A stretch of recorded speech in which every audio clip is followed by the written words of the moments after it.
This week we began our new series in Jonah called Run. We're spending 4 weeks in the month of July following Jonah in his journey. And most people think Jonah is a book, a story about fish, a storm, but really the main character, the hero of this story is God himself. We see Jonah, we can relate to Jonah. Jonah's a relatable character. Jonah wasn't an unbeliever. He was a prophet who knew the word of God, who sought to follow after God. But yet he still ran like we can run from God. It's possible to know God and to have a heart that's out of step with him. But the beautiful thing is that we can run from God, but we cannot outrun his grace. So why did Jonah run? Why do we run? This is what we're exploring throughout this book. Jonah is called to preach to Nineveh. And Nineveh was Israel's enemy. Jonah hated the Ninevites.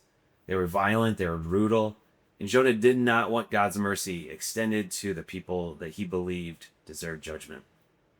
But even in Jonah's disobedience, God is working. God sends a storm, and in that storm, the sailors meet Jonah's God. And by the end of the chapter, they are worshiping Jonah's God.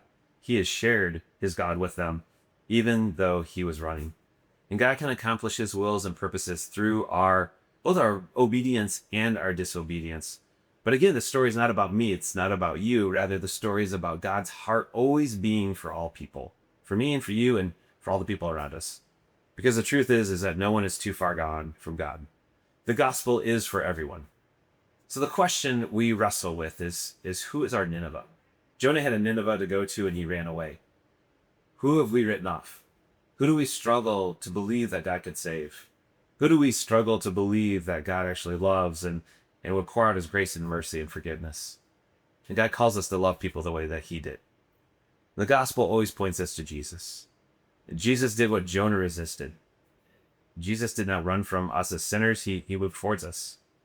Jesus gave his life so people from every nation and tribe and tongue and background could receive God's mercy and love.